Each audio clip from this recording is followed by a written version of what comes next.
A mulher em mim. Britney Spears. Para os meus meninos, amores da minha vida. Prólogo. Quando eu era criança, costumava caminhar sozinha por horas pela floresta silenciosa que ficava atrás da minha casa na Louisiana, cantando. Estar fora de casa me dava uma sensação de vivacidade e perigo. Enquanto eu crescia, minha mãe e meu pai brigavam constantemente. Ele era alcoólatra. Eu geralmente sentia medo dentro de casa. Lá fora também não era necessariamente o paraíso, mas era o meu mundo. Sendo céu ou inferno, era meu. Antes de ir para casa, eu percorria um caminho até a casa dos nossos vizinhos, através de um jardim com paisagismo e depois passando por uma piscina. Eles tinham um jardim repleto de pequenas dolomitas que retinham o calor de tal forma que era bom senti-las contra minha pele. Eu me deitava sobre elas e olhava para o céu, sentindo o calor que vinha de cima e de baixo, pensando, eu posso seguir meu próprio caminho na vida. Eu posso tornar meus sonhos realidade. Deitada em silêncio sobre aquelas pedras, senti Deus. Capítulo 1. As crianças no sul dos Estados Unidos costumavam ser educadas para respeitar seus pais e manter a boca fechada. Hoje as regras foram invertidas, giram mais em torno do respeito pelas crianças.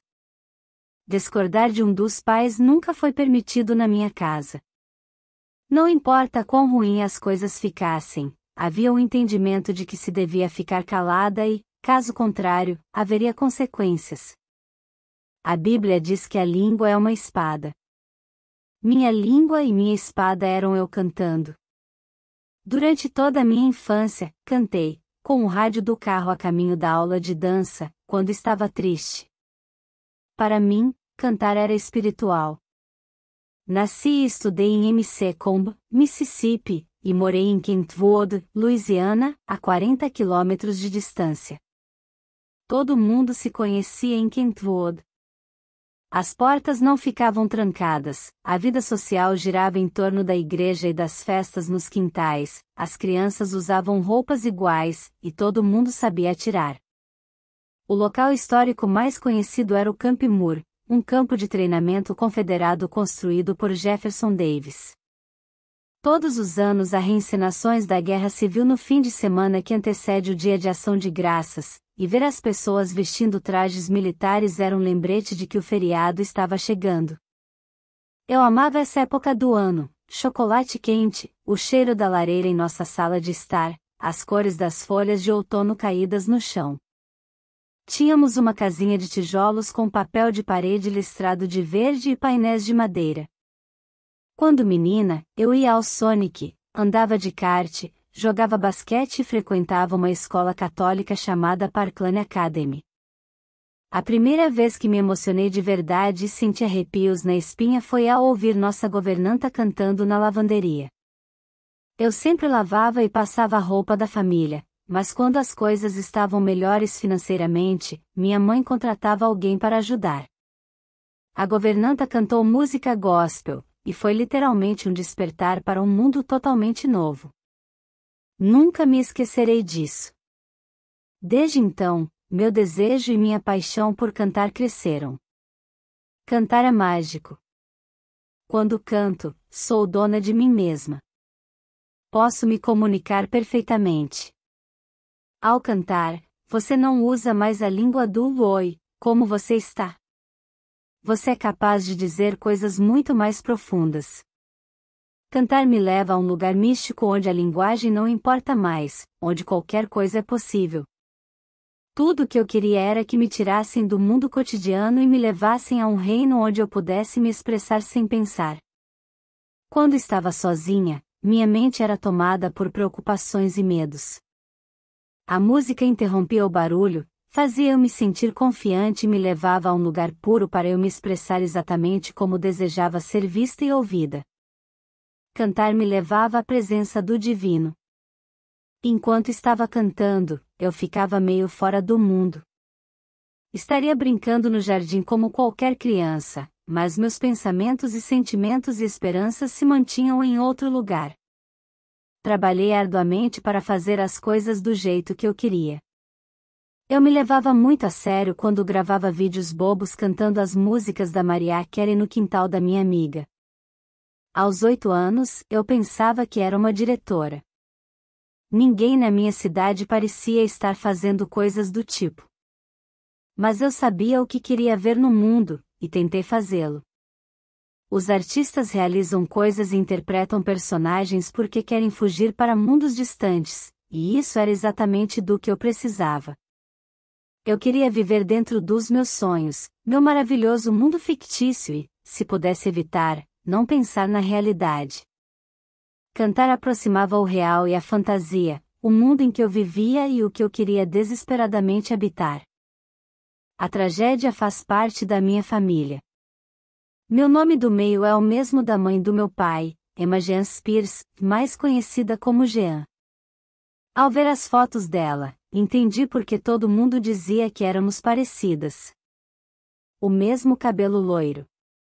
O mesmo sorriso. Ela parecia mais jovem do que era de fato.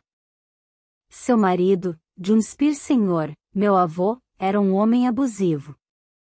Jean perdeu um filho recém-nascido com apenas 3 dias de vida. John mandou Jean para o hospital de Southwest Louisiana, um manicômio horroroso em Mandeville, onde Jean era medicada com lítio. Em 1966, aos 31 anos, minha avó Jean se matou com um tiro diante do túmulo de seu filho, 8 anos após o falecimento dele. Não consigo imaginar a dor que ela deve ter sentido.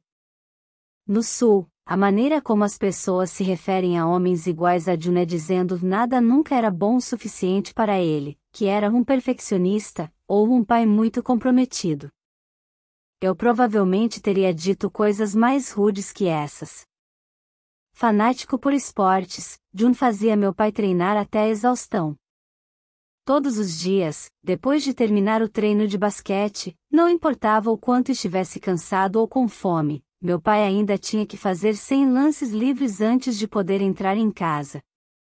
John era policial do Departamento de Polícia de Baton Rouge e acabou tendo 10 filhos com 3 esposas diferentes.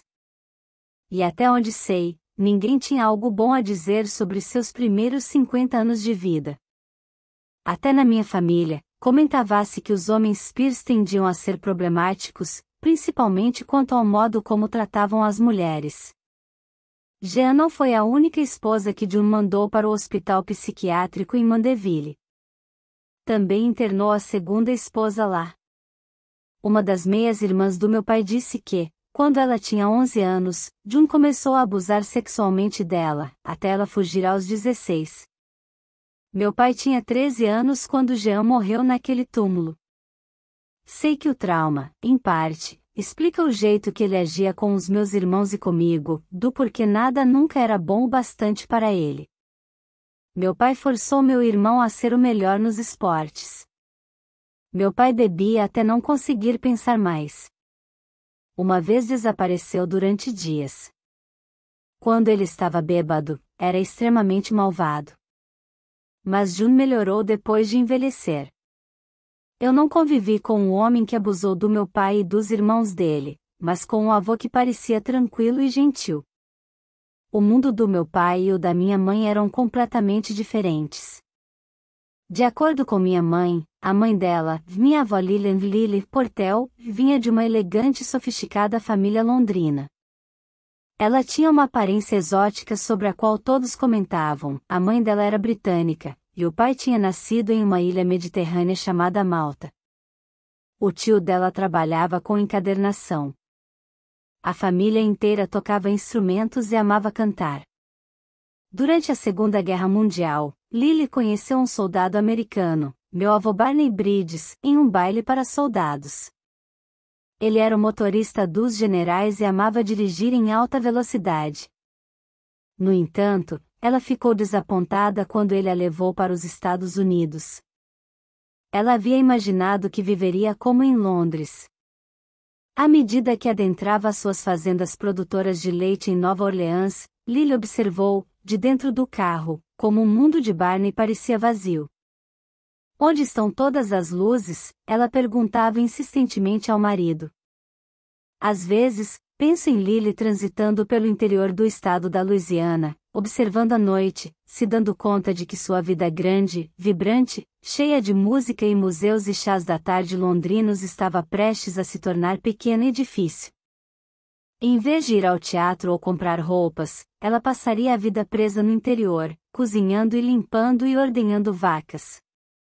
Então minha avó se fechou, leu uma tonelada de livros, tornou-se obcecada por limpeza e sentiu falta de Londres até o dia de sua morte.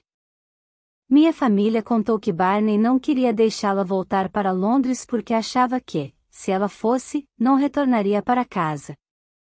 Minha mãe disse que Lily ficava tão perdida em seus próprios pensamentos que tirava a mesa antes que todos terminassem de comer. Tudo o que eu soube foi que minha avó era linda, e eu amava imitar seu sotaque britânico. Falar com esse sotaque sempre me deixou feliz, pois me faz lembrar dela, da minha avó estilosa. Eu queria ter os modos e a voz cadenciada dela. Como Lily tinha dinheiro, minha mãe, Lynne, seu irmão, Sonny, e sua irmã, Sandra, tiveram o que você pode chamar de vida abastada enquanto cresciam, especialmente para a região rural da Louisiana. Embora fossem protestantes, minha mãe frequentava a escola católica. Era uma adolescente linda, com cabelos pretos curtos. Sempre ia à escola usando botas de cano alto e saias bem curtas. Minha mãe saía com os caras gays da cidade, que lhe davam carona em suas motos. Meu pai ficou interessado nela, como não ficaria? Em parte, talvez, porque June exigia que se esforçasse absurdamente. Meu pai era incrivelmente talentoso nos esportes. As pessoas vinham de longe apenas para vê-lo jogar basquete. Minha mãe o viu e disse: "Ué, quem é esse cara?" Pelo que diziam, o relacionamento deles nasceu de uma atração mútua e de um senso de aventura. Mas a lua de mel tinha acabado muito tempo antes de eu vir ao mundo. Capítulo 2. Quando se casaram, meus pais moraram em uma pequena casa em Kentwood. Minha mãe não era mais sustentada pela família dela, então meus pais eram bem pobres. Eles eram jovens, minha mãe tinha 21 e meu pai, 23. Em 1977, tiveram meu irmão mais velho, Brian. Ao se mudarem daquele pequeno lar, compraram uma pequena casa popular de 3 quartos. Depois que Brian nasceu, minha mãe voltou a estudar e se tornou professora. Meu pai, que era soldador em refinarias, trabalhos pesados que duravam 1 mês ou, às vezes, 3 meses, começou a beber demais e não demorou muito até que começasse a descontar na família. De acordo com minha mãe, quando fazia alguns anos que ela e meu pai estavam casados, meu avô materno Barney, pai da minha mãe, morreu em um acidente de carro, e, depois disso, meu pai foi encher a cara e perdeu a primeira festa de aniversário do Brian. Quando meu irmão ainda era pequeno, meu pai ficou bêbado em uma festa de Natal e sumiu na manhã seguinte. Minha mãe disse que estava cansada naquela época. Saiu de casa para ficar com Lily. Em março de 1980, ela deu entrada no processo de divórcio. Mas June e sua nova esposa imploraram para ela aceitar meu pai de volta, e ela aceitou. Durante um tempo, aparentemente, as coisas se acalmaram. Meu pai trocou de emprego e abriu uma empresa de construção. Então, depois de muita luta, também abriu uma academia. Se chamava Total Fitness e transformou alguns homens da cidade, inclusive meus tios, em fisiculturistas. A academia ficava num estúdio à parte da nossa propriedade, ao lado de casa. Inúmeros homens musculosos entravam e saíam da academia, flexionando os músculos na frente dos espelhos sob as luzes fluorescentes. Meu pai começou a se dar muito bem. Em nossa pequena cidade, ele se tornou um dos homens mais endinheirados. Minha família servia, em nosso jardim, cozido de lagostim, dava festas malucas e dançavam a noite toda. Sempre presumi que o ingrediente secreto para ficarem acordados a noite toda era anfetamina, já que era a droga preferida na época. minha mãe abriu uma creche com a irmã dela, minha tia Sandra. Para consolidar o casamento, meus pais tiveram um segundo bebê, e eu.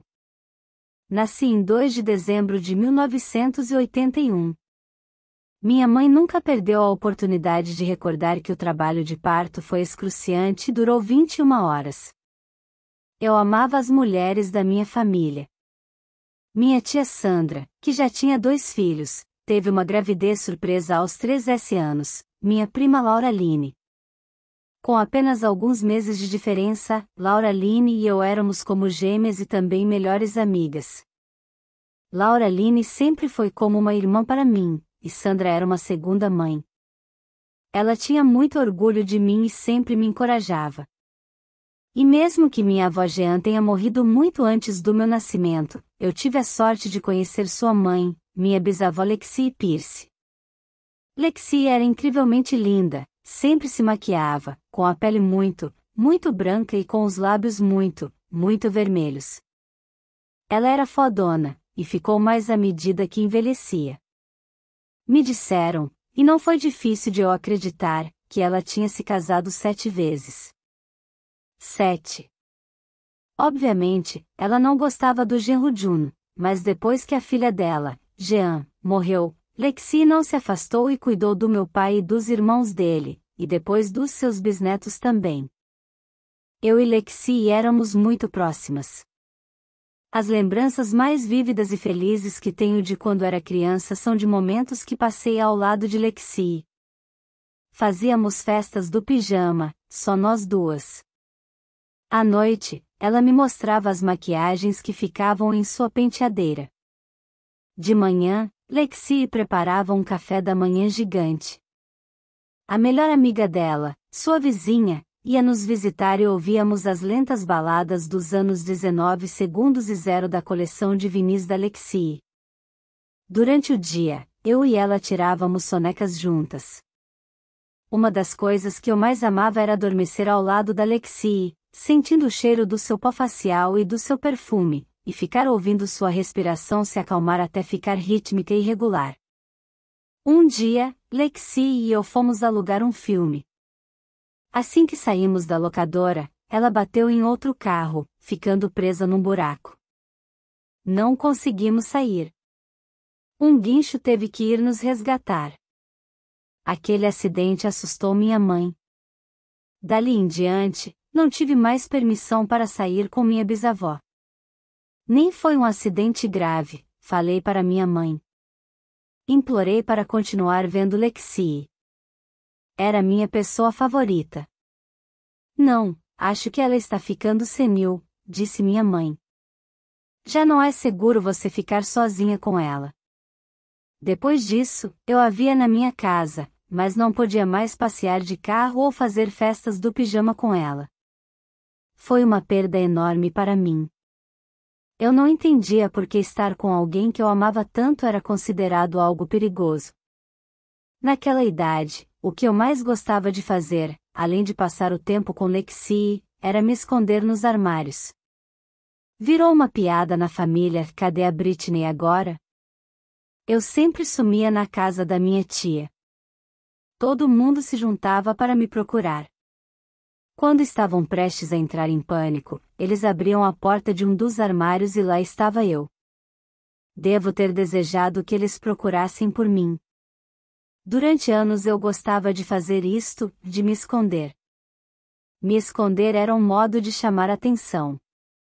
O outro era cantar e dançar.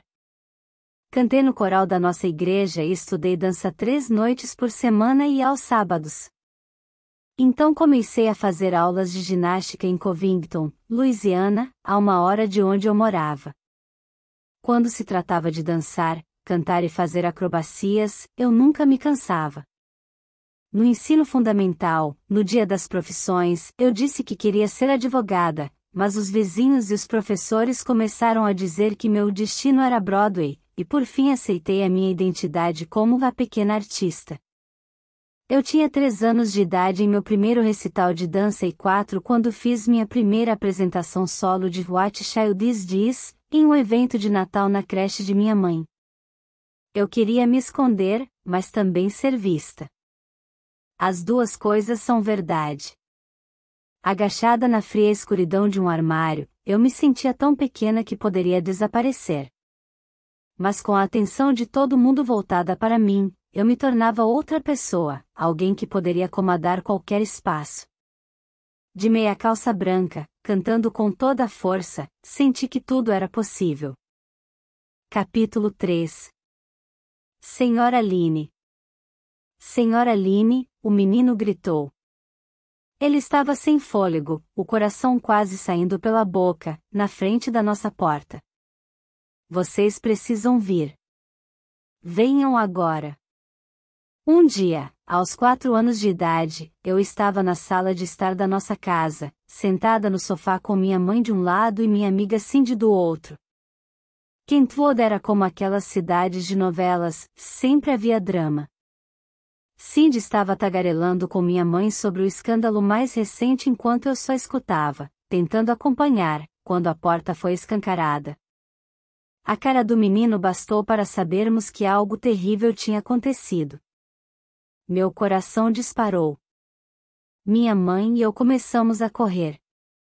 A rua tinha acabado de ser pavimentada e eu estava descalça, correndo sobre o piche quente. Ai, ai, ai, eu gritava a cada passo. Olhei para os meus pés e vi o piche grudado neles. Finalmente, chegamos aonde meu irmão, Brian, estava brincando com seus amigos da vizinhança. Eles tentaram cortar o mato alto em um terreno com seus quadriciclos. Essa ideia pareceu fantástica para eles porque eram idiotas. Inevitavelmente não conseguiram ver uns aos outros por causa do mato alto e acabaram batendo de frente. Eu devo ter visto tudo, ouvido Brian berrando de dor, minha mãe gritando de medo, mas não me lembro de nada. Acho que Deus fez eu desmaiar para que não me recordasse da dor e do pânico, ou do corpo todo machucado do meu irmão. Um helicóptero o levou para o hospital. Quando fui visitar Brian alguns dias depois, ele estava inteirinho engessado. Pelo que pude ver, ele quebrou quase todos os ossos do corpo. E o detalhe que mais me impressionou, sendo criança, foi o meu irmão tendo que fazer xixi através de um buraco no gesso. A outra coisa que não consegui deixar de notar foi que o quarto dele estava repleto de brinquedos. Meus pais ficaram tão gratos por ele ter sobrevivido e se sentiram tão mal por Brian que, durante sua recuperação, todo dia era Natal. Minha mãe cuidou do meu irmão por se sentir culpada. Até hoje ela faz o que ele quer. É engraçado como uma fração de segundo pode mudar a dinâmica de uma família para sempre. O acidente me aproximou muito mais do meu irmão. Nosso vínculo se formou a partir do meu sincero e genuíno reconhecimento de sua dor. Depois que Brian voltou para casa, eu não saía do lado dele. Dormia ao lado dele todas as noites. Brian ainda não conseguia dormir em sua própria cama porque o corpo inteiro estava engessado. Então ficava em uma cama especial e, aos pés dela, colocaram um colchão para mim. Às vezes, eu subia na cama dele só para abraçá-lo. Após Brian ter tirado o gesso, continuei a dormir ao lado do meu irmão por anos. Mesmo pequenina, eu sabia que, entre o acidente e toda a exigência imposta a ele pelo nosso pai, meu irmão teve uma vida difícil. Eu queria confortá-lo. Finalmente, depois de anos, minha mãe me disse: Britney, agora você está quase na 6ª série. Você precisa começar a dormir sozinha. Eu disse não. Eu era tão pequena, não queria dormir sozinha. Mas ela insistiu, e por fim tive de ceder. Ao ficar no meu próprio quarto, comecei a gostar de ter meu próprio espaço, porém continuei extremamente próxima do meu irmão. Ele me amava. E eu o amava tanto, por ele, eu sentia o amor mais carinhoso e protetor. Não queria nunca que ele se machucasse, já o tinha visto sofrer demais. À medida que meu irmão foi melhorando, acabamos nos envolvendo bastante com a comunidade. Como era uma cidade pequena com apenas alguns milhares de habitantes, todos apareciam para colaborar com os 3 principais desfiles que aconteciam todos os anos: Mardi Gras, festa que ocorre sempre no dia anterior à quarta-feira de cinzas, quando começa a quaresma cristã. O Mardi Gras, termo que, em francês, significa Terça-feira Gorda, de Nova Orleans, no estado norte-americano da Louisiana, é o feriado mais célebre dos Estados Unidos. NI, 4 de julho, Natal. As ruas ficavam repletas de pessoas sorrindo, acenando, abandonando o drama de suas vidas por um dia para se divertir observando seus vizinhos perambulando lentamente pela rodovia 38. Teve um ano em que alguns de nós, crianças, decidimos decorar um carrinho de golfe e colocá-lo no desfile de Mardi Gras. Devia haver provavelmente umas 8 crianças naquele carrinho, muitas, é óbvio. Havia 3 no banco, um casal de pernas laterais segurando o pequeno teto, 1 ou 2 se balançando na parte de trás. Estava tão pesado que os pneus quase furaram. Todos usávamos trajes do século XIX, nem me lembro por quê. Eu estava sentada no colo das crianças maiores na frente, acenando para todos. O problema era que, com tantas crianças em um carrinho de golfe, e seus pneus murchos, a coisa ficou difícil de controlar, e com as risadas, os acenos e a empolgação. Bem, só batemos no carro da frente algumas vezes, mas foi o suficiente para sermos expulsos do desfile. Capítulo 4. Quando meu pai voltou a beber muito, os negócios dele começaram a falir. O estresse de não ter dinheiro foi agravado pelo caos das mudanças extremas de humor do meu pai. Eu sentia medo principalmente quando andava de carro com ele, pois ficava falando consigo mesmo enquanto dirigia. Eu não conseguia entender o que ele dizia. Parecia viver em seu próprio mundo. Eu sabia, naquele momento, que meu pai tinha motivos para querer se embriagar. Vivia estressado por causa do trabalho. Agora vejo com ainda mais clareza que ele estava se automedicando depois de ter sofrido durante anos os abusos de seu pai, Jun. Naquela época, entretanto, eu não sabia por que era tão duro com a gente, porque nada que fazíamos parecia ser bom o suficiente para ele. A parte mais triste para mim foi que sempre quis um pai que me amasse do jeito que eu era, alguém que me dissesse: eu simplesmente te amo. Você pode fazer o que quiser. Ainda vou te amar incondicionalmente. Meu pai era negligente, frio e ruim comigo, mas era ainda mais severo com Brian. Ele exigia tanto que meu irmão fosse bom nos esportes que chegava a ser cruel. A vida do Brian naqueles anos foi muito mais difícil que a minha, pois nosso pai fez meu irmão viver sob o mesmo regime de brutalidade a que Juno tinha submetido. Brian era obrigado a jogar basquete e também futebol americano mesmo não tendo aptidão para isso. Meu pai também podia ser abusivo com a minha mãe, mas ele era mais o tipo de bêbado que sumia de casa por uns dias. Para ser sincera, era um alívio para a gente quando fazia isso. Eu preferia quando ele não estava lá. O que tornava a presença dele em casa particularmente ruim era que a minha mãe discutia com ele a noite toda. De tão bêbado, não conseguia falar. Eu não sei se meu pai conseguia ouvi-la. Mas nós, sim.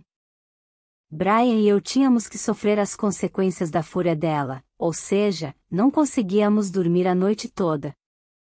Os gritos dela ecoavam pela casa. Furiosa, eu ia até a sala de estar, de camisola, e implorava: só dê o jantar para ele e o coloque para dormir. Ele está doente. Ela discutia com alguém que sequer estava consciente. Mas ela não me ouvia. Eu voltava enfurecida para a cama, meu olhar fuzilando o teto, ouvindo minha mãe gritar, amaldiçoando-a em meu coração. Isso não é terrível? Era ele que estava bêbado. O alcoolismo dele que tinha nos deixado sem dinheiro. Era ele quem ficava desmaiado na cadeira. Mas era minha mãe quem mais acabava me irritando, porque, ao menos naqueles momentos, ele estava em silêncio. Eu estava tão desesperada para dormir, e ela não calava a boca. Apesar de todo o drama noturno, de dia minha mãe tornava a nossa casa um lugar que meus amigos queriam visitar, ao menos quando meu pai nos respeitava o bastante para ir beber em outro lugar. Todas as crianças do bairro iam para a nossa casa. Na falta de uma palavra melhor, era uma casa legal. Tínhamos um balcão alto, rodeado por 12 cadeiras. Minha mãe era uma típica jovem mãe sulista, sempre fofocando, sempre fumando cigarros com as amigas no bar. Ela fumava Virginia Slims, os mesmos cigarros que fumo agora, ou conversando com elas ao telefone. Eu estava morta para todos. As crianças mais velhas se sentavam nas cadeiras do bar em frente à TV e jogavam videogame. Eu era mais nova, não sabia jogar videogame, então sempre tive que lutar para chamar a atenção dos mais velhos. Nossa casa era um zoológico. Eu vivia dançando na mesa de centro para chamar a atenção, e minha mãe vivia correndo atrás do Brian quando ele era pequeno, pulando nos sofás enquanto tentava pegá-lo para que pudesse bater nele depois de ele ter retrucado. Eu estava sempre agitada demais, tentando desviar a atenção das crianças maiores que estavam na sala assistindo TV ou fazer com que os adultos parassem de falar uns com os outros na cozinha. Britney, pare com isso, minha mãe gritava. Nós temos visitas. Apenas seja boazinha. Se comporte. Mas eu a ignorava. E sempre dava um jeito de conseguir a atenção de todo mundo. Capítulo 5. Eu era uma menina quieta e baixinha, mas, quando cantava, eu renascia, e tinha feito aulas de ginástica o bastante para me movimentar com habilidade. Aos 5 anos de idade, participei de um concurso local de dança. Meu talento era uma coreografia que eu fazia usando uma cartola e girando uma bengala. Ganhei. Então minha mãe começou a me levar a todos os concursos da região. Em fotos e vídeos antigos, estou usando as roupas mais ridículas. Em uma apresentação musical que fiz na 3ª série, usei uma camiseta larga e um laço roxo enorme na minha cabeça que fazia eu parecer um presente de Natal. Foi realmente horroroso. Comecei a me dedicar ao circuito de concursos e venci a competição regional em Baton Rouge. Pouco tempo depois, meus pais começaram a buscar oportunidades maiores que as que teríamos ganhando prêmios em escolas.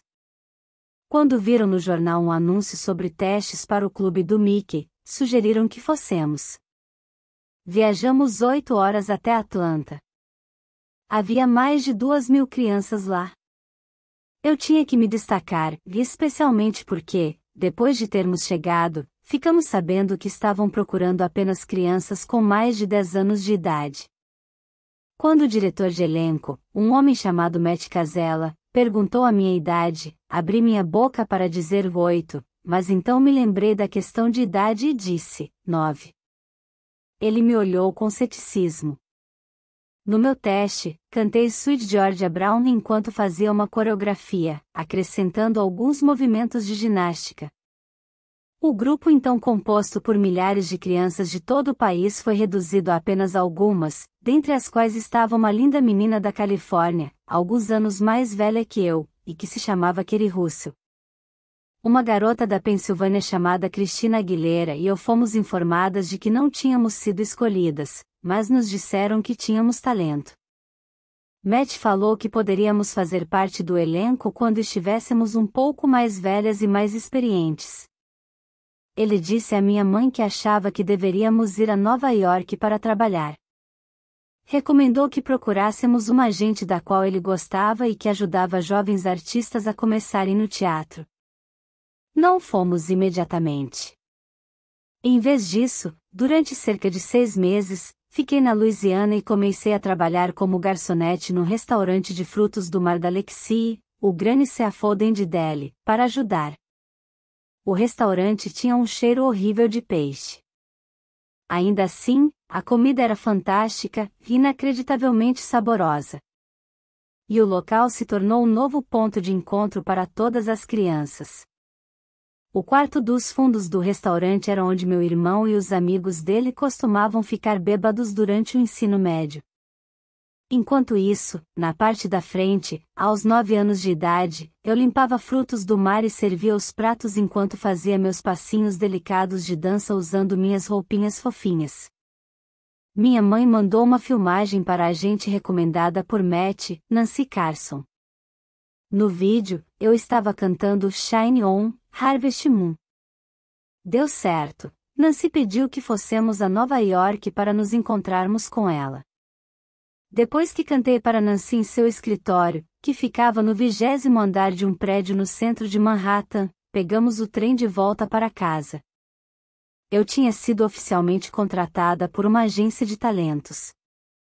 Não muito tempo após voltarmos para Louisiana, minha irmã mais nova, Jamie Lynn, nasceu. Laura Lynn e eu passávamos horas brincando com Jamie como se ela fosse mais uma das nossas bonecas. Poucos dias depois de voltar para casa com a bebê, eu estava me preparando para mais um concurso de dança quando minha mãe começou a agir de modo estranho. Ela costurava à mão um rasgo no meu figurino, mas, enquanto passava a agulha, do nada minha mãe jogou a roupa fora. Não parecia saber o que estava fazendo. O figurino, sinceramente, era uma porcaria, só que eu precisava dele para competir. Mamãe, por que você jogou meu figurino fora? Perguntei. De repente, vi sangue. Sangue por toda parte. Algo não foi suturado direito depois de a minha mãe ter dado à luz. Ela estava jorrando sangue. Aos berros, chamei meu pai. O que tem de errado com ela? Gritei. O que tem de errado com ela? Papai entrou correndo em casa e a levou para o hospital. Durante todo o caminho, continuei gritando, não pode acontecer nada de errado com a minha mãe. Eu tinha 9 anos. Ver um rio de sangue saindo da própria mãe seria traumático para qualquer pessoa, mas, para uma criança naquela idade, foi aterrorizante. Eu nunca tinha visto tanto sangue antes. Quando chegamos ao médico, eles a trataram, e para mim pareceu ter demorado cerca de 2 segundos. Ninguém aparentava muita preocupação.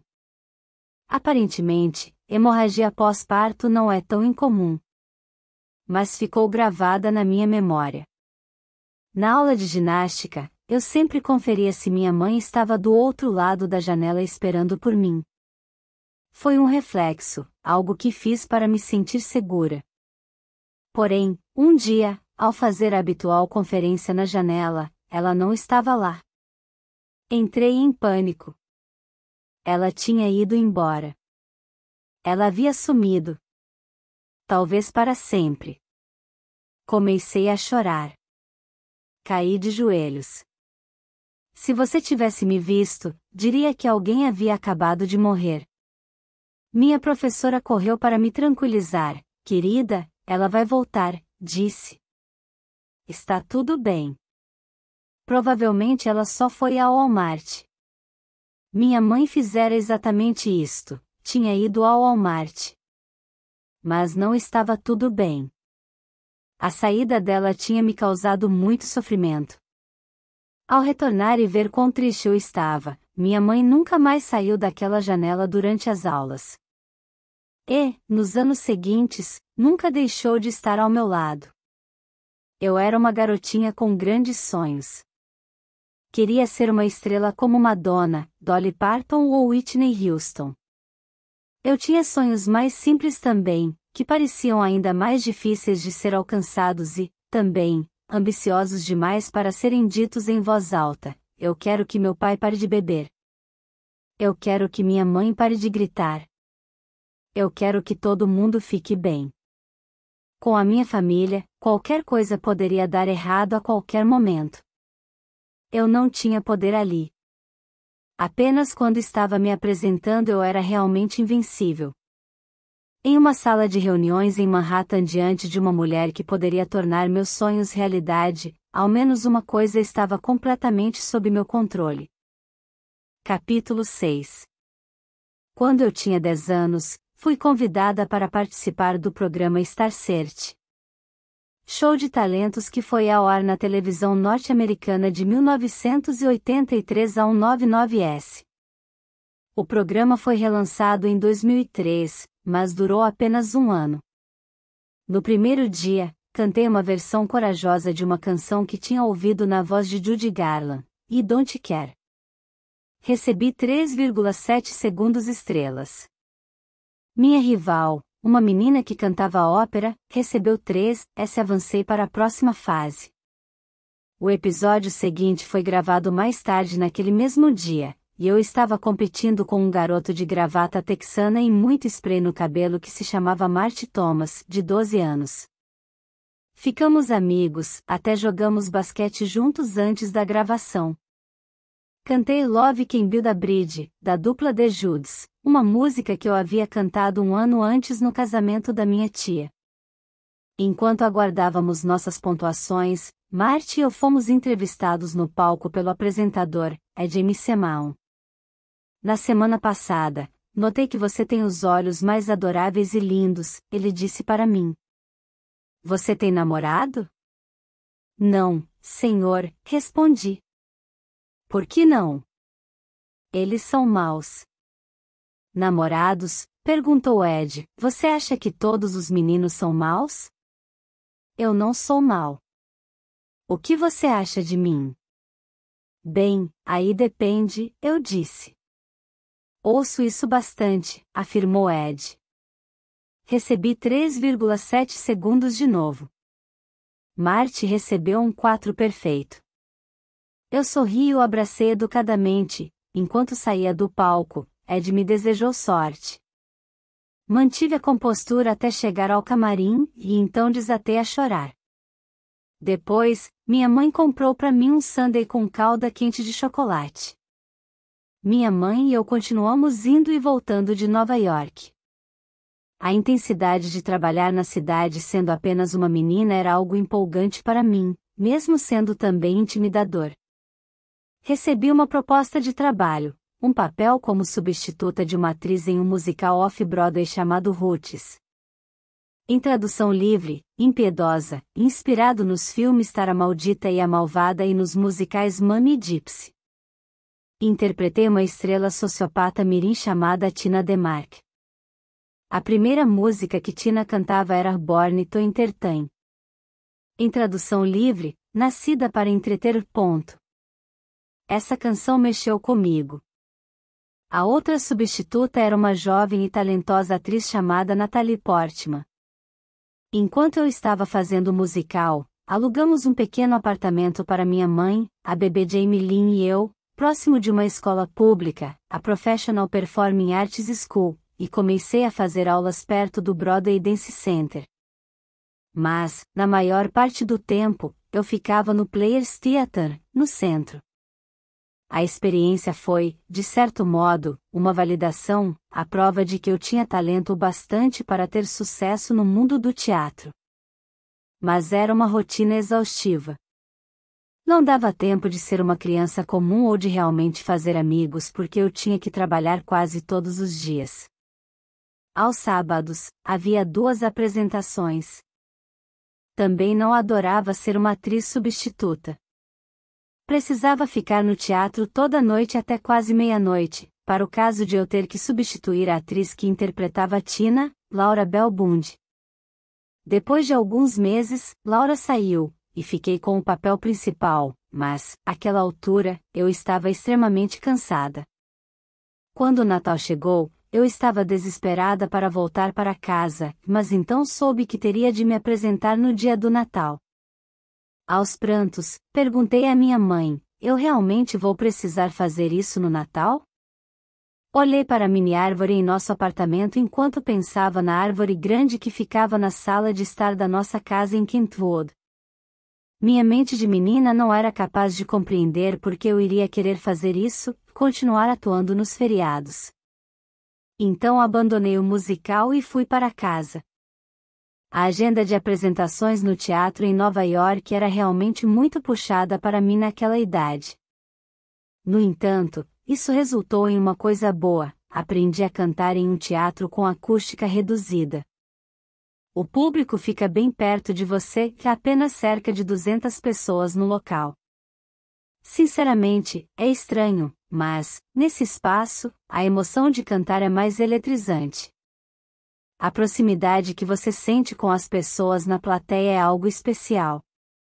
A energia delas me deixava mais forte. Com essa experiência, participei novamente dos testes para o clube do Mickey. Em Kentwood, enquanto aguardava notícias sobre o clube do Mickey, comecei a frequentar a Parkland Academy e a jogar basquete, me tornando armadora. Eu era pequena para uma criança de 11 anos, mas conseguia fazer as jogadas. As pessoas achavam que eu era animadora de torcida, coisa que nunca fui. Eu dançava um pouquinho, mas, na escola, eu queria jogar, o que eu fazia apesar da minha altura. Eu tinha uma camiseta enorme com o número 2S, que ficava gigante em mim. Eu era um ratinho minúsculo correndo pela quadra. Durante um tempo, tive um crush em um jogador de basquete que tinha 15 ou 16 anos. Ele convertia todos os arremessos de 3 pontos e fazia isso parecer fácil. As pessoas vinham de longe para vê-lo jogar, como também fizeram um dia para ver meu pai jogar. Ele era bom, não tanto quanto meu pai tinha sido, mas, ainda assim, era um gênio com a bola. Eu ficava maravilhada com ele e com os meus amigos que eram mais altos que eu. Meu negócio era roubar a bola dos adversários no meio do drible, correr e fazer uma bandeja. Eu amava a sensação de passar por entre todos os jogadores adversários.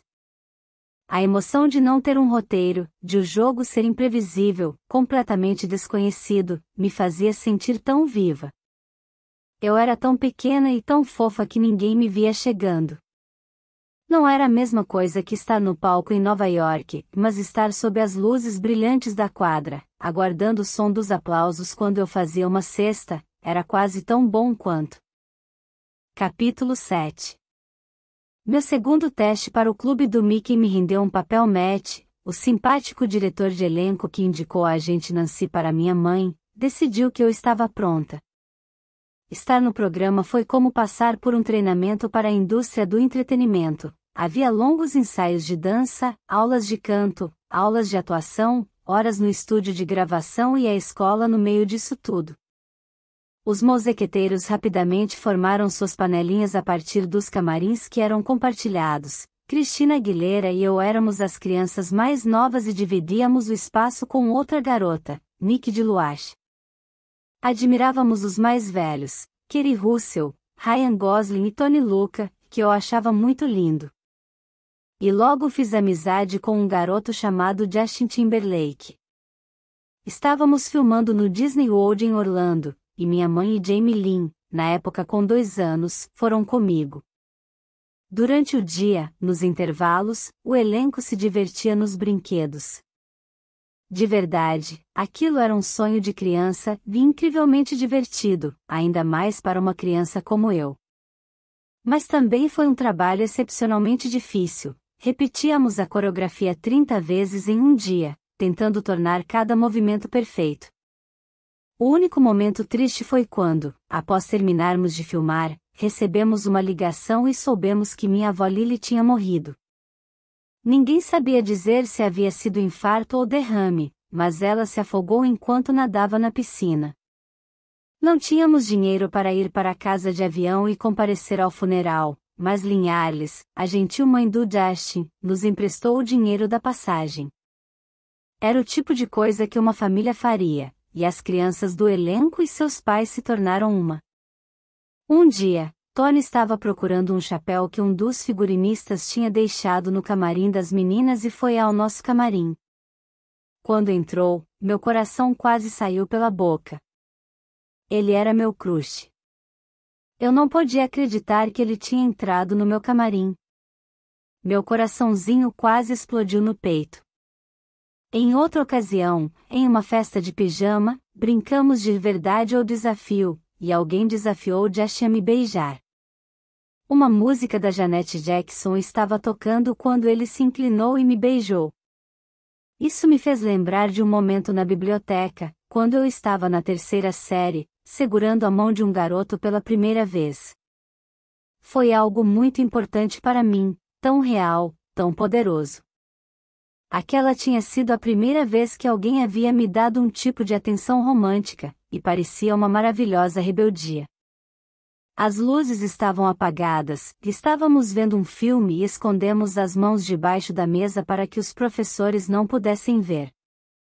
O Clube do Mickey foi uma experiência incrível, foi minha primeira vez na TV fazendo parte de um elenco. Participar daquele programa despertou algo em mim.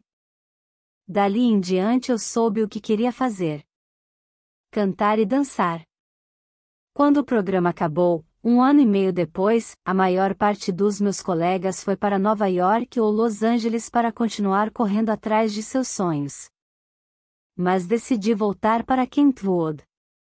Dentro de mim já havia um dilema: uma parte minha queria continuar trabalhando e tornar o sonho realidade, a outra desejava viver uma vida normal na Louisiana. Por um momento, eu tive que deixar a normalidade vencer.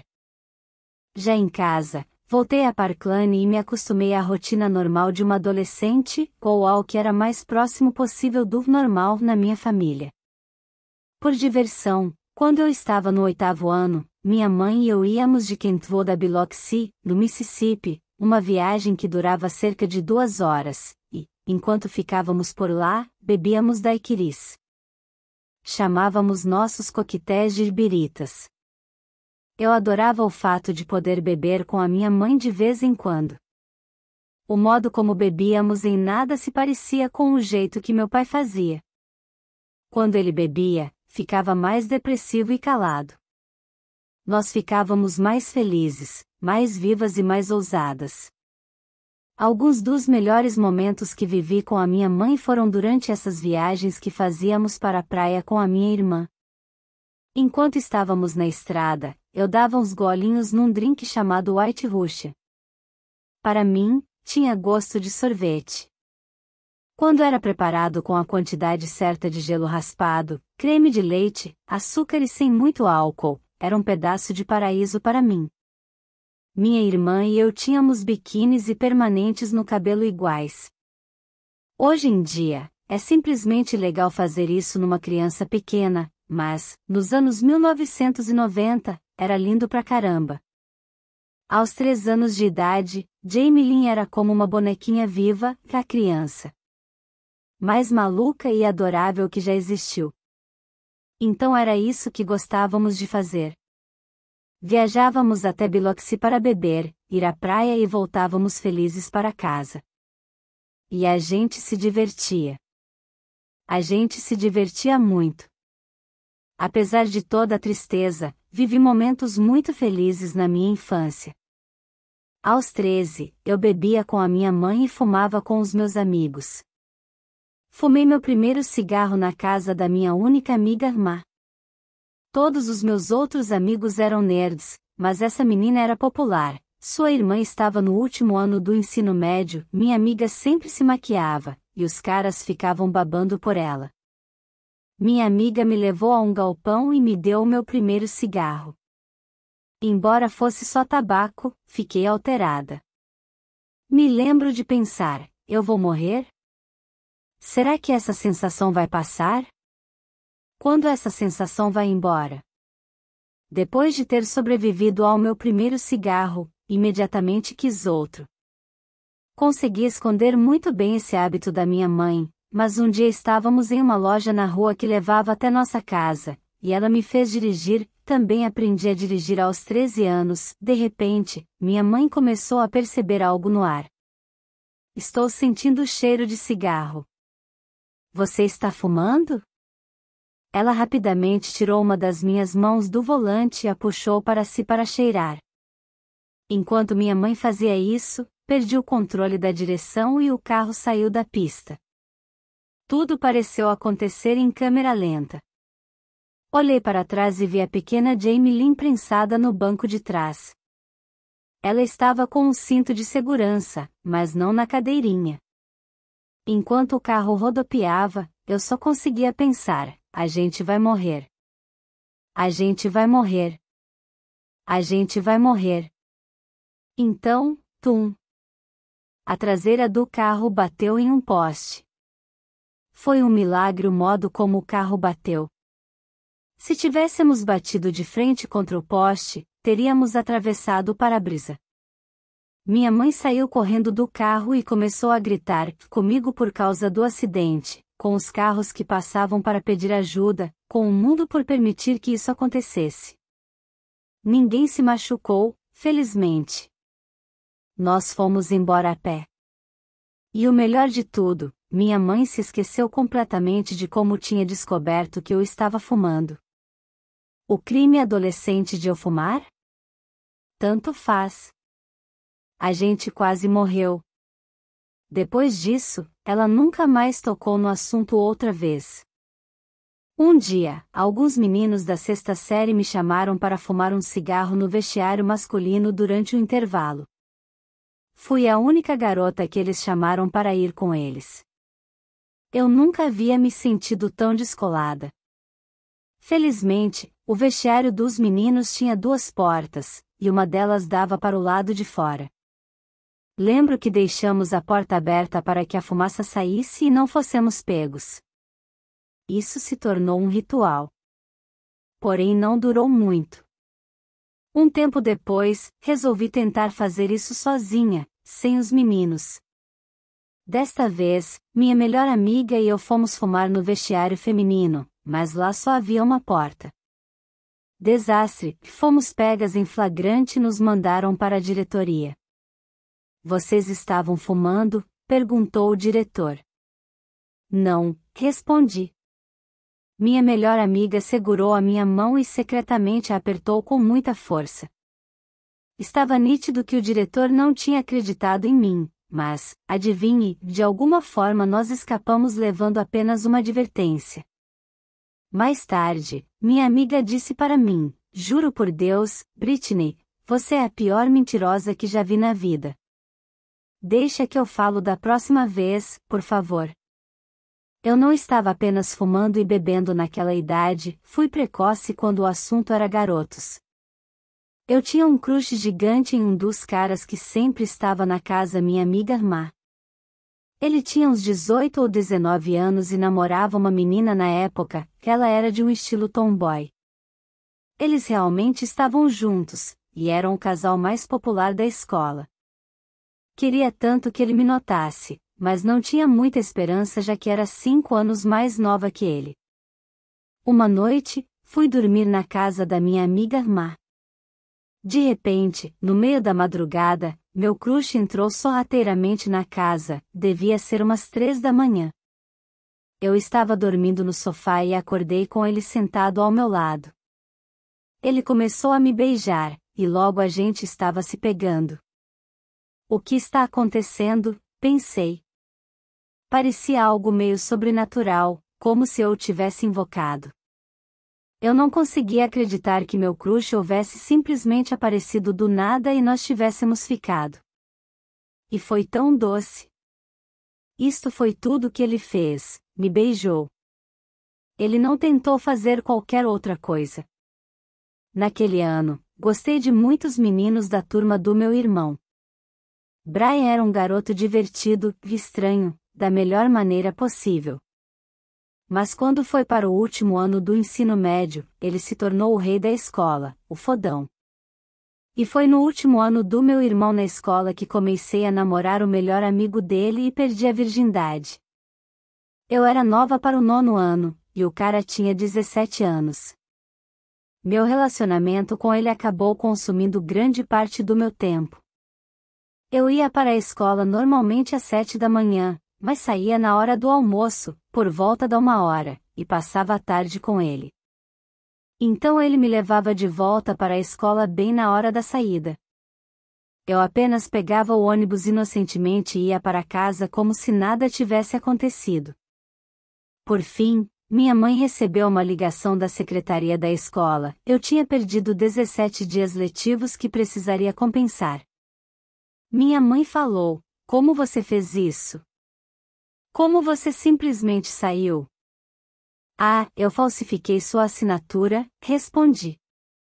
A diferença de idade entre mim e aquele rapaz era enorme, obviamente, hoje em dia é ultrajante, e meu irmão, que sempre foi muito protetor, começou a odiá-lo. Quando Brian me pegou saindo escondido para me encontrar com um amigo dele, contou para os nossos pais.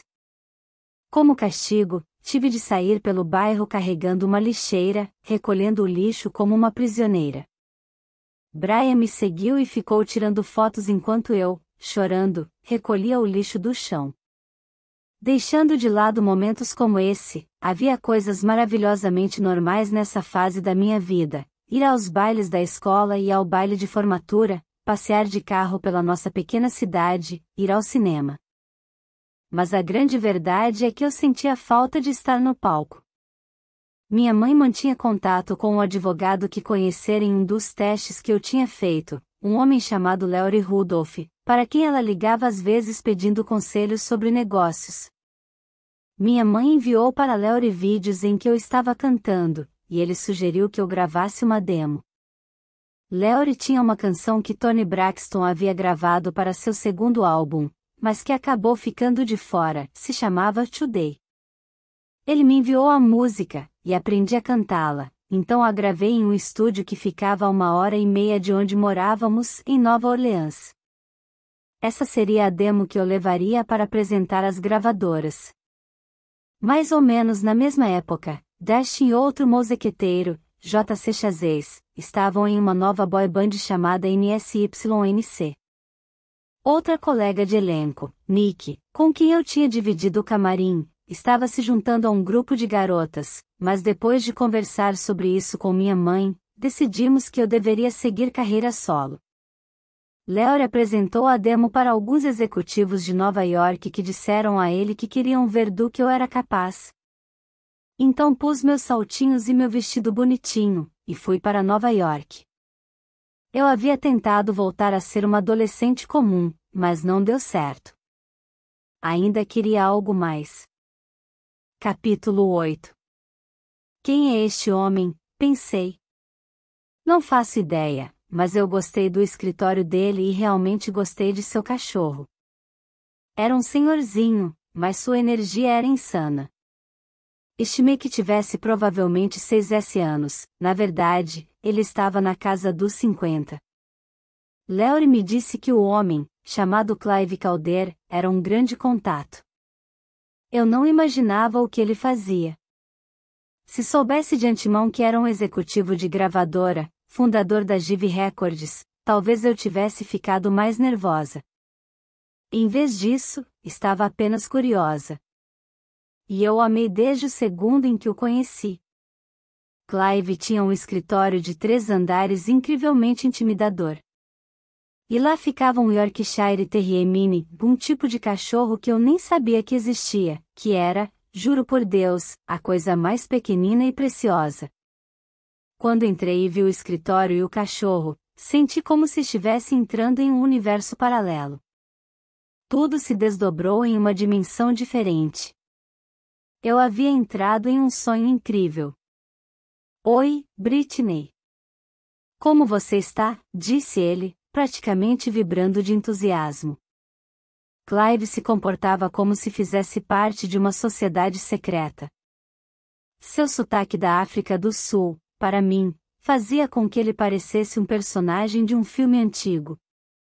Nunca tinha ouvido alguém falar daquele jeito na vida real. Ele me deixou pegar o cachorrinho. Enquanto eu segurava aquele bichinho tão quentinho nos meus braços e olhava para aquele escritório gigante, não conseguia parar de sorrir. Naquele momento, meus sonhos ganharam um empurrãozinho. Eu ainda não tinha gravado nada além de um demo. Eu estava apenas visitando as pessoas com as quais Larry havia dito para eu me encontrar. Sabia que deveria ir cantar uma música para executivos de gravadoras.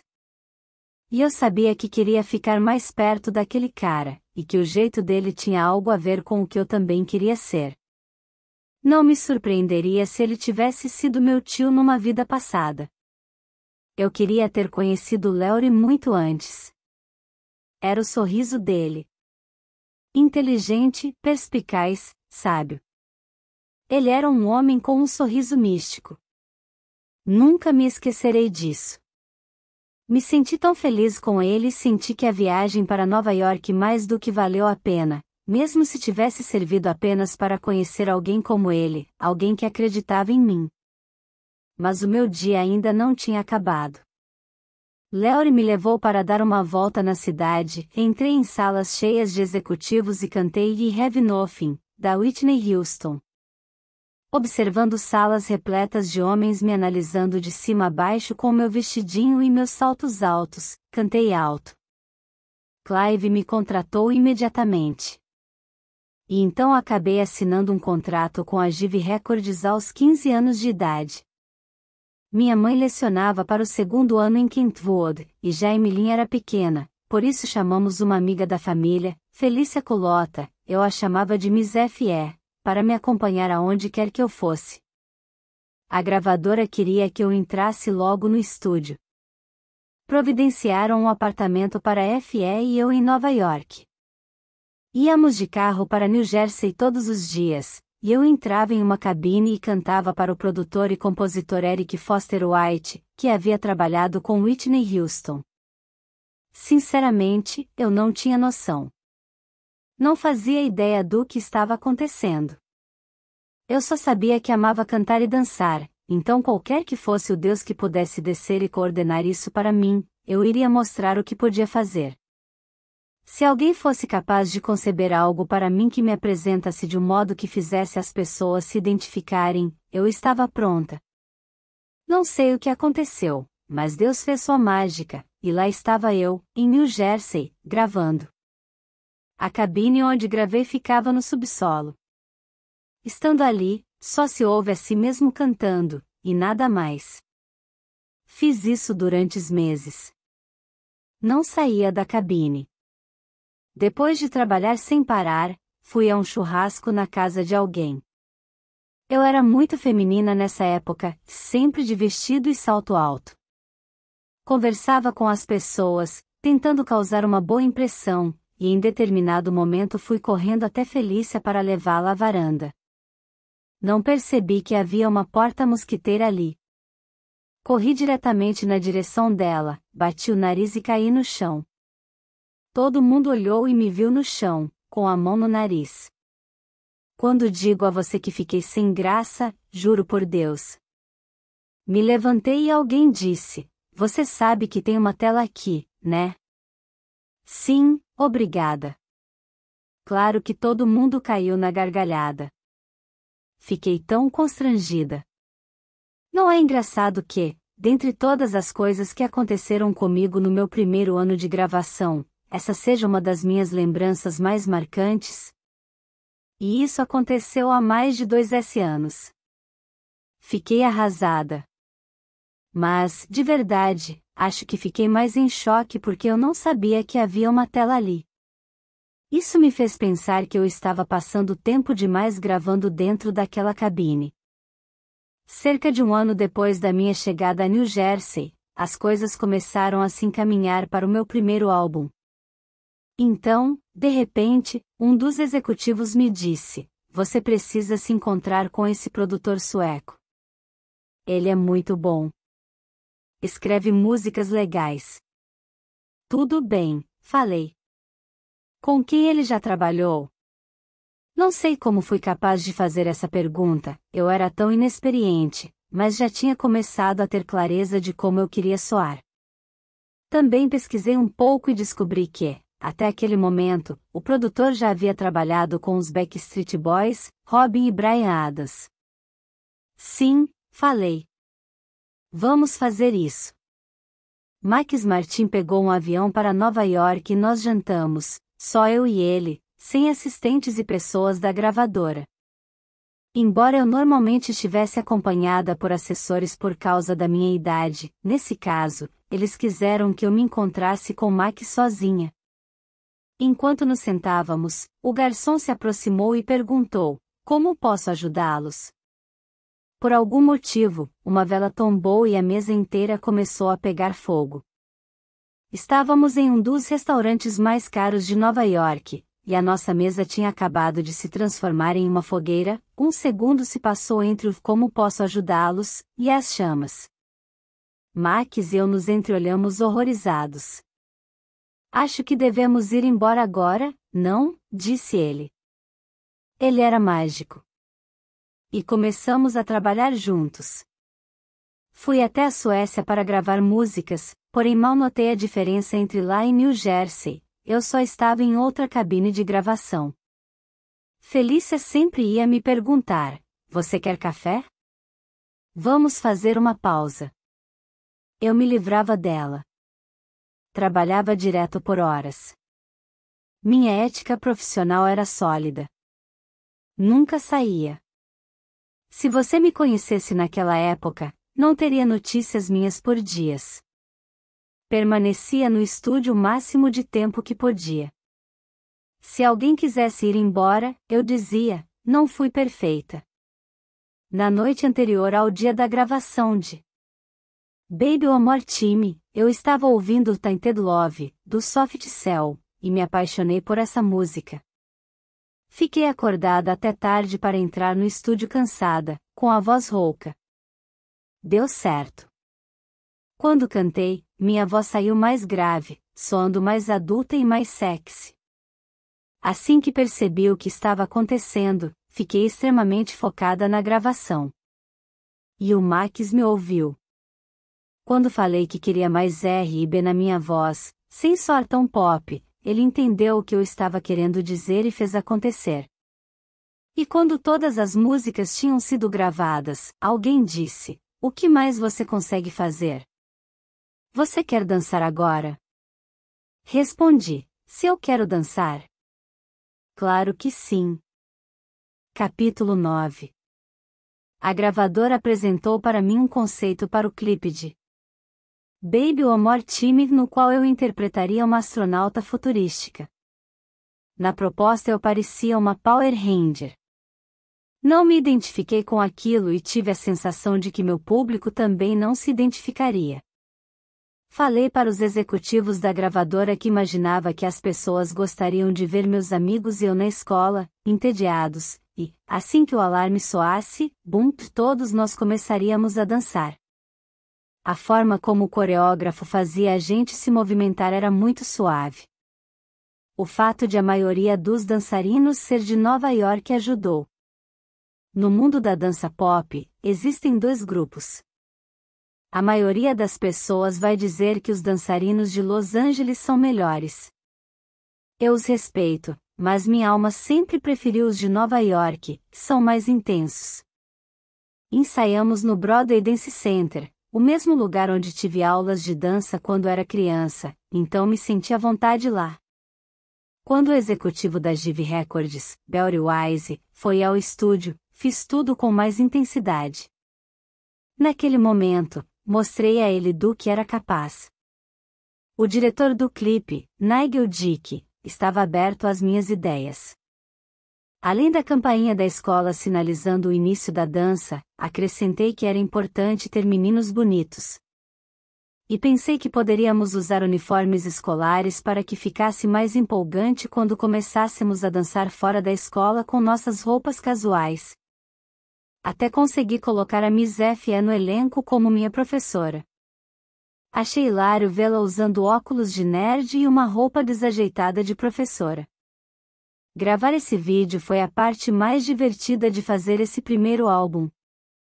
Essa foi, provavelmente, a época da minha vida em que mais senti paixão pela música. Eu era desconhecida e não tinha nada a perder se fizesse algo errado. Há tanta liberdade no anonimato. Eu podia olhar para uma plateia que nunca havia me visto antes e pensar: vocês não me conhecem ainda.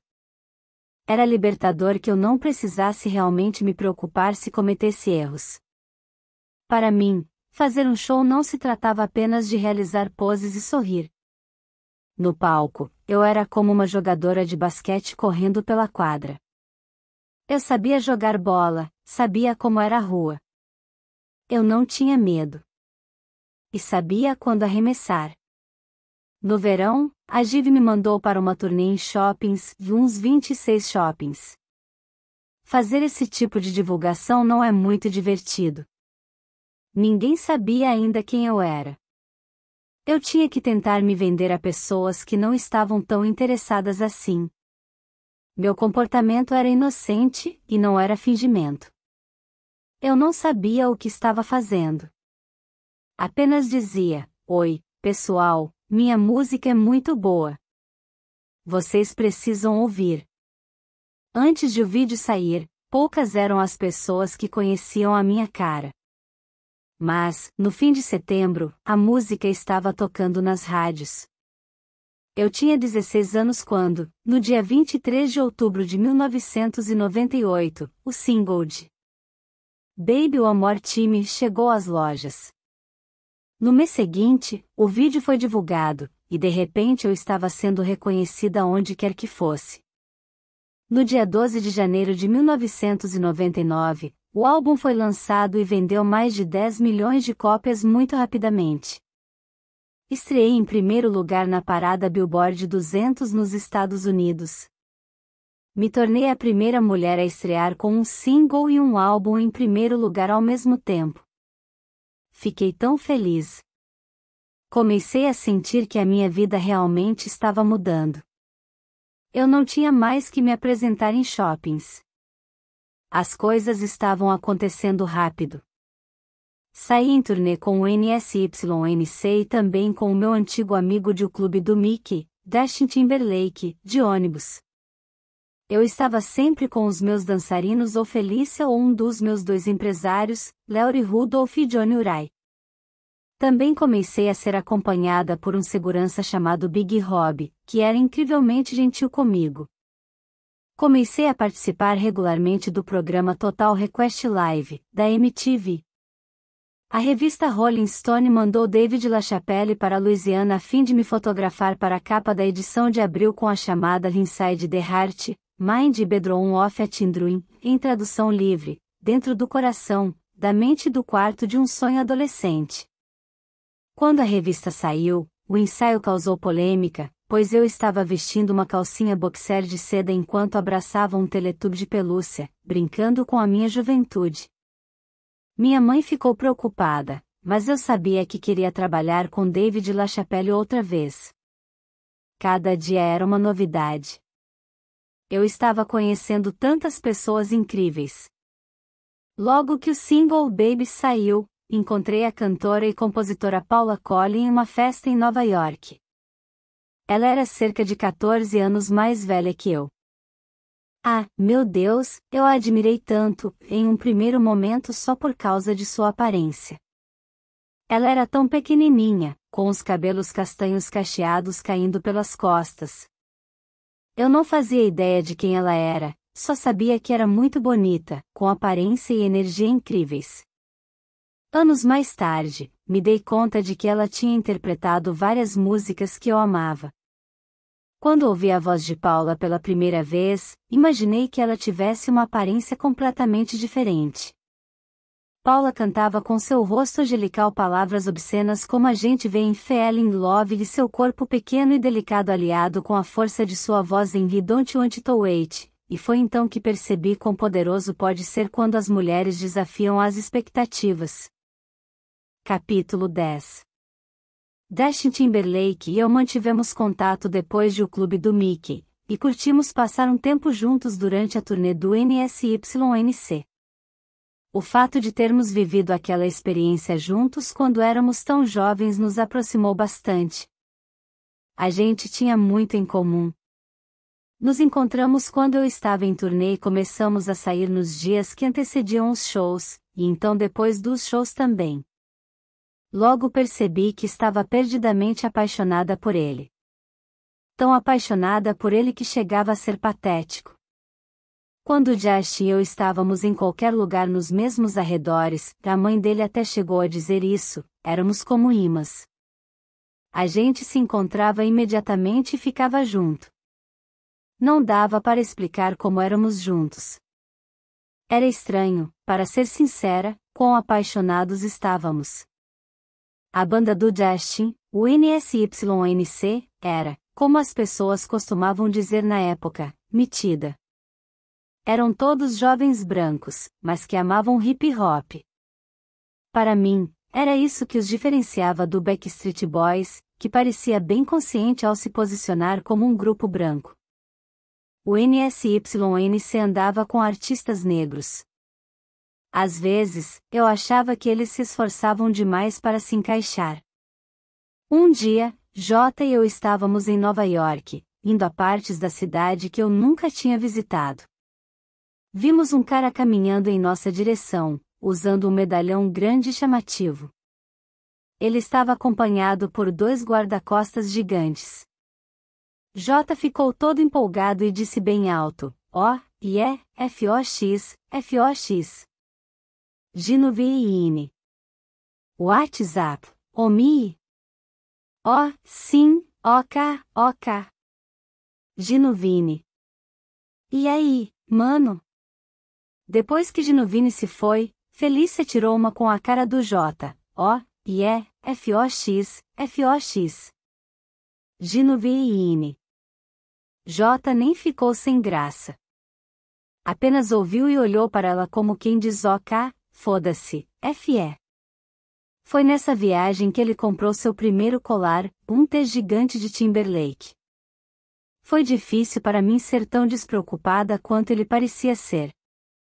Não pude deixar de perceber que as perguntas feitas pelos apresentadores dos talk shows para ele eram bem diferentes das perguntas que faziam para mim. Todo mundo insistia em fazer comentários estranhos a respeito dos meus seios, querendo saber se eu tinha ou não tinha feito cirurgia plástica. A imprensa podia ser desconfortável, mas, nas premiações, eu sentia uma alegria genuína. A criança em mim ficou empolgadíssima ao ver Steven Tyler, do Aerosmith, pela primeira vez no MTV Video Music Awards. Eu vi Steven chegando atrasado, vestindo uma roupa fantástica que parecia uma capa de um mago. Fiquei sem ar. Pareceu surreal vê-lo de perto. Lenny Kravitz também chegou atrasado. E, mais uma vez, eu pensei, lendas. Lendas para onde quer que eu olhe. Comecei a encontrar a Madonna no mundo inteiro. Eu faria shows na Alemanha e na Itália, e acabaríamos nos apresentando em uma mesma premiação na Europa. Nós nos cumprimentávamos como amigas. Em uma premiação, bati na porta do camarim de Mariah Carey. Ela abriu a porta e fez resplandecer a luz mais bela e transcendental. Você já sabe que todos nós temos ring lights agora, certo? Bem, há mais de 20 anos, só a Mariah Carey sabia o que eram ring lights. E não posso falar só o primeiro nome dela. Para mim, ela sempre será Mariah Carey. Perguntei se poderíamos tirar uma foto juntas e tentei tirá-la bem onde estávamos, mas ela disse, não. Vem aqui, querida. Esta é a minha luz. Este é o meu lado. Eu quero que você fique aqui, assim posso posar do meu lado bom, garota. Ela continuou falando isso com aquela voz profunda e linda, meu lado bom, garota. Meu lado bom, garota. Eu fiz tudo o que a Maria pediu, e tiramos a foto. Claro que ela estava completamente certa em relação a tudo, a foto ficou incrível. Sei que ganhei um prêmio naquela noite, mas nem consigo lembrar qual foi. A foto perfeita com Mariah Carey, esse foi o verdadeiro prêmio. Enquanto isso, eu estava quebrando recordes, me tornando uma das artistas femininas que mais venderam em todos os tempos. As pessoas continuavam me chamando de princesa do pop. No VMA de 2000, cantei We Can't Get No Satisfaction, dos Rolling Stones, e em seguida Lopes. E Did It Again enquanto tirava um terno e um chapéu para ficar de top brilhante e calça justa, com meu longo cabelo solto. Wade Robson tinha coreografado, ele sempre soube como fazer eu parecer forte e feminina ao mesmo tempo. Durante as pausas na coreografia na gaiola, algumas das minhas poses faziam eu parecer delicada no meio de uma performance agressiva. Mais tarde, a MTV colocou um monitor na minha frente para que eu assistisse a várias pessoas desconhecidas na Times Square opinando sobre a minha apresentação. Algumas disseram que eu tinha feito um bom show, mas muitas delas pareciam mais atentas ao fato de eu ter usado pouca roupa. Comentaram que eu estava usando uma roupa sexy demais e, assim, sendo um péssimo exemplo para as crianças. As câmeras, direcionadas a mim, aguardavam a minha reação às críticas, se eu levaria numa boa ou se iria chorar. Eu fiz alguma coisa errada, me perguntei. Eu só havia dançado com todo o meu coração naquela premiação. Nunca disse que era um modelo a ser seguido. Tudo o que eu queria era cantar e dançar. A apresentadora da MTV continuou insistindo. O que eu achei das pessoas dizendo para mim que eu estava corrompendo a juventude da América?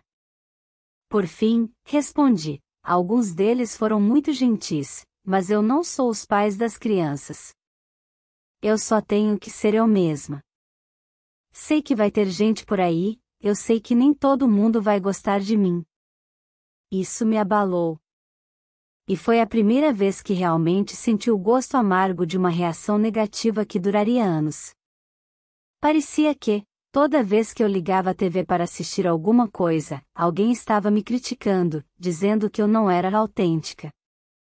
Nunca entendi muito bem o que todos esses críticos achavam que eu deveria fazer, imitar Bob Dylan. Eu era uma adolescente do sul dos Estados Unidos. Meu autógrafo tinha um coração. Eu gostava de parecer fofinha. Porque todos me tratavam, mesmo quando eu era adolescente, como se fosse perigosa. Enquanto isso, comecei a notar que cada vez mais havia homens mais velhos na plateia, e às vezes eu ficava assustada ao vê-los olhando para mim como se eu fosse uma espécie de lolita, principalmente quando ninguém parecia achar que eu era sexy, competente, ou talentosa e atraente. Se eu fosse sexy, as pessoas pareciam pensar que eu devia ser estúpida. Se eu fosse atraente, não poderia ser talentosa. Eu gostaria de naquela época já saber aquela piada da Dolly Parton. Eu não me sinto ofendida por todas as piadas de loiras burras, porque sei que não sou burra. E também sei que não sou loira. Meu cabelo, na verdade, é escuro. Enquanto tentava encontrar maneiras de proteger meu coração das críticas e me manter focada no que era importante, comecei a ler livros religiosos como os da série Conversando com Deus, de Neale Donald Walsch. Também comecei a tomar Prozac. Quando Whoops! E Did It Again foi lançada, eu era um nome conhecido e estava no controle da minha carreira. Na época da minha primeira turnê mundial para Whoops, pude construir uma casa para minha mãe e quitar as dívidas do meu pai. Eu queria dar a eles uma nova chance.